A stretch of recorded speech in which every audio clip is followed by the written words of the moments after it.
Okay, good morning students. Next നമ്മൾ നോക്കാൻ പോകുന്നത് പ്ലാനിംഗ് ആൻഡ് ഓർഗനൈസേഷൻ. ഇത്രയും നേരം നമ്മൾ മാനേജ്മെൻറ്റിൻ്റെ കാര്യങ്ങളൊക്കെ പറഞ്ഞു. അതിൽ നമ്മൾ പറഞ്ഞ കാര്യമാണ് മാനേജ്മെൻറ്റ് എന്ന് പറഞ്ഞാൽ ഫംഗ്ഷൻസിൽ planning, organising, staffing, directing and controlling എന്നുള്ള. അതിൽ നമ്മൾ നോക്കാൻ പോകുന്ന രണ്ട് കാര്യങ്ങളാണ് പ്ലാനിങ്ങും ഓർഗനൈസേഷനും.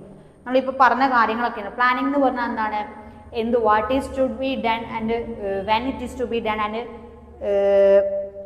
ഇതിൻ്റെ പ്ലാനിങ്, അതെ നമ്മൾ എന്താണ് നമ്മൾ ചെയ്യാൻ പോകുന്നതിനെ കുറിച്ച്, എങ്ങനെയാണ് നമ്മളത് ചെയ്യേണ്ടത് എന്നതിനെക്കുറിച്ച്, അതേപോലെ എവിടെയാണ് അത് ചെയ്യേണ്ടത്, എപ്പോഴാണ് നമുക്ക് എങ്ങനെ എന്നൊക്കെയുള്ളതിനെ കുറിച്ചുള്ളൊരു ധാരണ ഉണ്ടാക്കുന്നതിനാണ് നമ്മൾ പ്ലാനിങ് എന്ന് പറയുന്നത്. ഇത് ഒരു ഇനീഷ്യൽ സ്റ്റേജാണ് ഒരു ബിസിനസ്സിൻ്റെ പ്ലാനിങ് എന്ന് പറയുന്നത്. അതായത് it simply refers deciding in advance, അല്ലേ? അതായത് അഡ്വാൻസ് ആയിട്ട് നമ്മളൊരു കാര്യം ഡിസൈഡ് ചെയ്യുന്നതിനാണ് നമ്മൾ പ്ലാനിങ് എന്ന് പറയുന്നത്. അപ്പം നമ്മൾ പറഞ്ഞോ what is to be done and how it is to be done എന്നുള്ള കാര്യങ്ങളാണ് ഈ പ്ലാനിങ് കൊണ്ട് ഉദ്ദേശിക്കുന്നത്. ദെൻ അതിൽ നമ്മൾ നോക്കാൻ പോകുന്നത് ഇമ്പോർട്ടൻസ് ഓഫ് പ്ലാനിങ്. എന്താണ് ഒരു പ്ലാനിങ്ങിൻ്റെ ഇമ്പോർട്ടൻസ്?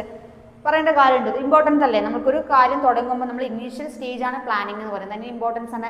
അത് വെച്ചിട്ടാണ് നമ്മൾ ആ ബിസിനസ്സിൻ്റെ ഗ്രോത്ത് അല്ലെങ്കിൽ ആ ബിസിനസ്സിൻ്റെ വളർച്ച എന്ന് പറയുന്നത്. നമുക്ക് ഫസ്റ്റ് ഒരു പ്ലാൻ ഉണ്ടായിരിക്കും. നമ്മൾ എല്ലാ കാര്യങ്ങളും അങ്ങനെയല്ലേ. നമ്മളിപ്പം രാവിലെ എഴുന്നേറ്റ് നമ്മളൊരു കാര്യം ചെയ്യാൻ പോകുമ്പം നമുക്കൊരു ഐഡിയ ഉണ്ട്. ഇപ്പോൾ ഒരു അമ്മമാരെയൊക്കെ സംബന്ധിച്ചാണ് നമ്മൾ എണീക്കുമ്പോൾ എന്താണ് നാളെ ഉണ്ടാക്കേണ്ടത്, അതിനെന്ത് വേണം, അതിൻ്റെ എല്ലാ കാര്യങ്ങളും അതിനെന്തൊക്കെ വേണം എന്നുള്ള കാര്യങ്ങൾ നമ്മൾ ഫസ്റ്റ് നമ്മൾ ആദ്യം പ്ലാൻ ചെയ്യും, അല്ലേ? എന്നാലേ നമുക്ക് അതിൻ്റെ റിസൾട്ട് ഉണ്ടാക്കാൻ പറ്റുള്ളൂ. അല്ലാതെ പെട്ടെന്നൊരു കാര്യം നമ്മൾ ചെയ്യാൻ പറഞ്ഞാൽ നമുക്ക് ആ ഇൻസ്റ്റൻ്റ് ആയിട്ട് നമുക്ക് ചെയ്യാൻ പറ്റുമോ? ഇല്ല. നമുക്ക് അതിനെക്കുറിച്ചൊരു 5 സെക്കൻഡ്, നമ്മൾ എന്ത് കാര്യം ചെയ്യുമ്പോഴല്ലേ ഒരു 5 മിനിറ്റ് അതിനെക്കുറിച്ചൊന്ന് പ്ലാൻ ചെയ്താൽ 5 സെക്കൻഡ് നമ്മൾ ഒന്നൊന്ന് ആലോചിച്ചിട്ടേ ഒരു കാര്യം ചെയ്യും. അപ്പോൾ അതിനാണ് പ്ലാനിങ് എന്ന് പറയുന്നത്. നമ്മൾ തിങ്കിങ് ഇൻ അഡ്വാൻസ് ആണ് എന്തെന്ന് പറയുന്നത്, പ്ലാനിങ് എന്ന് പറയുന്നത്. അതിൻ്റെ ഇമ്പോർട്ടൻസ് എന്താണ്?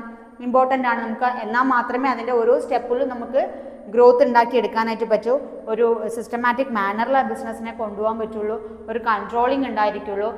എന്താണെന്നുള്ളൊരു ഐഡിയ ഉണ്ടായിരിക്കാനൊക്കെ നമുക്ക് എന്തുകൊണ്ട് സാധിക്കുന്നുണ്ട്?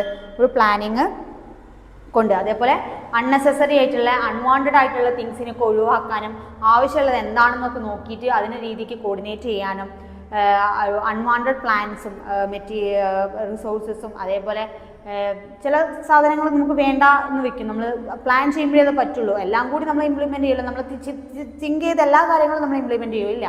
അത് നമുക്ക് അതിനെ നമ്മളൊന്ന് സോർട്ട് ഔട്ട് ചെയ്തിട്ട് വേണ്ട കാര്യങ്ങൾ എടുക്കാനായിട്ട് നമുക്ക് പ്ലാനിങ് കൊണ്ട് പറ്റുന്നുണ്ട്. അതേപോലെ economy and efficiency in operations, അല്ലേ? ഒരു പ്ലാനിങ് ലീഡ്സ് ടു, അല്ലെ, ഒരു സക്സസ്ഫുൾ ഇക്കോണമിയിലും എഫിഷ്യൻ്റ് ആയിട്ടുള്ള ഒരു വർക്കിലേക്കൊക്കെ നമുക്ക് എന്തുകൊണ്ട് ഒരു പ്ലാനിങ് കൊണ്ട് സാധിക്കുന്നുണ്ട്.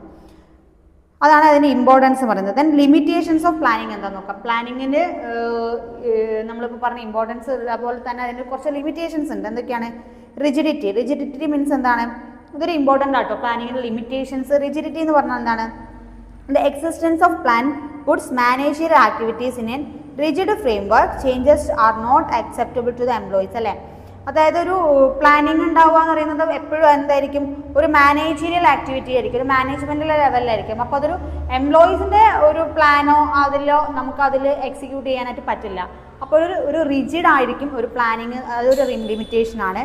ദെൻ എന്താണ്?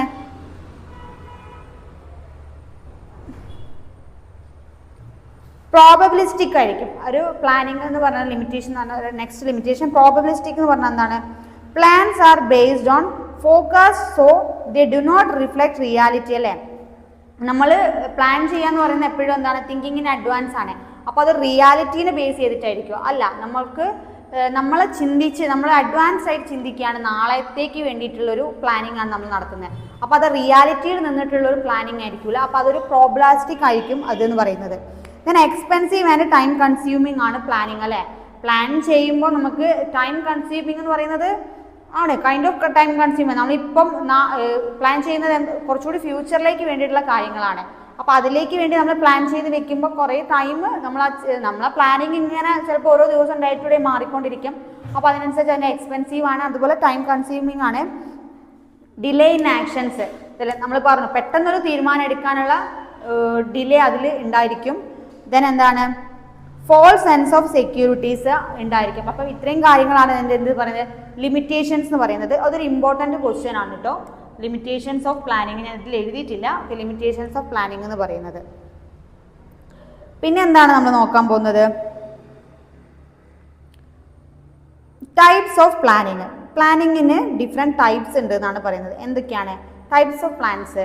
ഫസ്റ്റ് വേണം ഒബ്ജക്റ്റീവ്സ്. ഒബ്ജക്റ്റീവ്സിൽ എന്താ പറയുന്നത്? Objectives are the end results towards which all the activities are directed.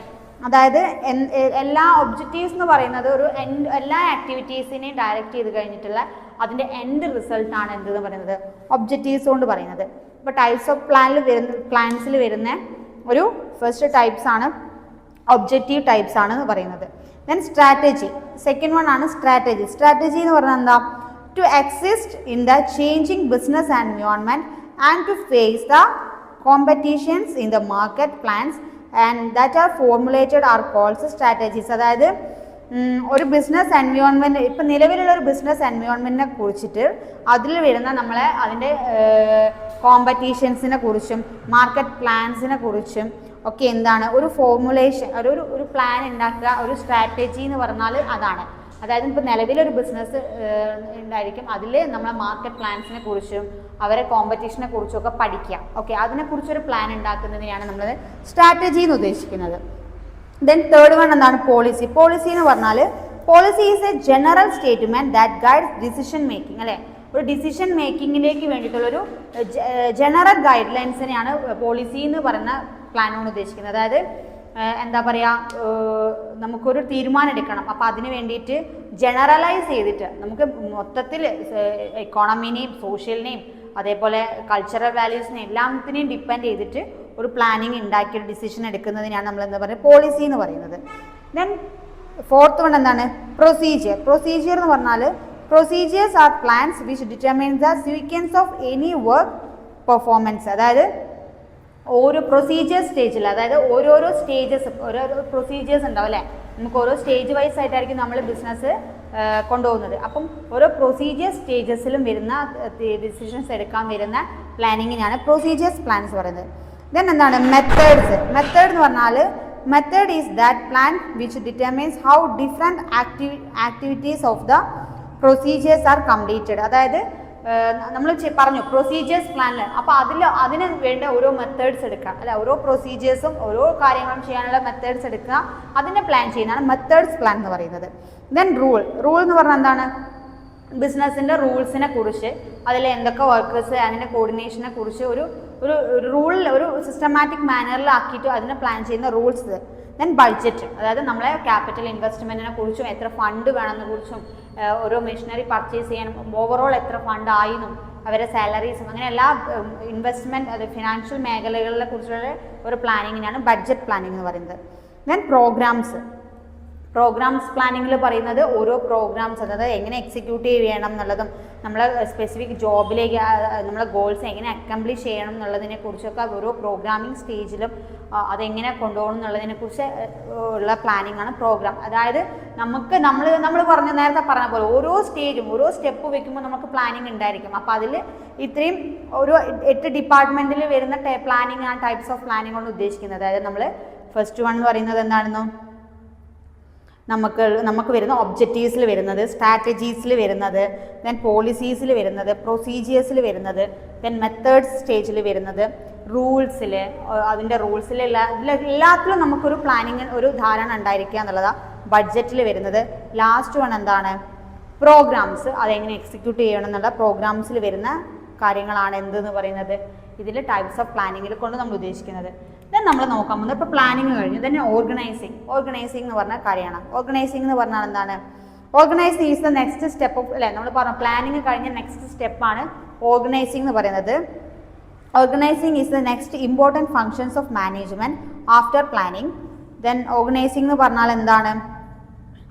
In case of organising decides on way the means through which it will be easier to achieve. അതായത് നമുക്കൊരു plan ഉണ്ടായിരിക്കും എന്ന് പറഞ്ഞു, അതിനെ organise ചെയ്യുക. അതായത് നമുക്ക് ആ ഗോള് എത്രയും കുറച്ചും കൂടി ഈസി ആയിട്ട് സ്മൂത്തായിട്ട് എന്നാൽ എഫിഷ്യൻ്റ് ആയിട്ടും ഏറ്റവും ക്വാളിറ്റിയോട് കൂടിയും ആർക്കും ഒരു എന്താ പറയുക ഡിസാറ്റിസ്ഫാക്ഷൻ ഇല്ലാത്ത രീതിയിൽ നമുക്കതിനെ എങ്ങനെ അച്ചീവ് ചെയ്യാം എന്ന് നമ്മൾ തിങ്ക് ചെയ്യുന്ന അല്ലെങ്കിൽ ഇംപ്ലിമെൻ്റ് ചെയ്യുന്നതിനാണ് ഓർഗനൈസിങ് എന്ന് പറയുന്നത്. ഓക്കെ, പ്ലാൻ ചെയ്ത് കഴിഞ്ഞാൽ അതിനെ നമ്മൾ എങ്ങനെ എക്സിക്യൂട്ട് ചെയ്തെടുക്കാം എന്നുള്ളത് ഏറ്റവും സിമ്പിളസ്റ്റ് വേയിലും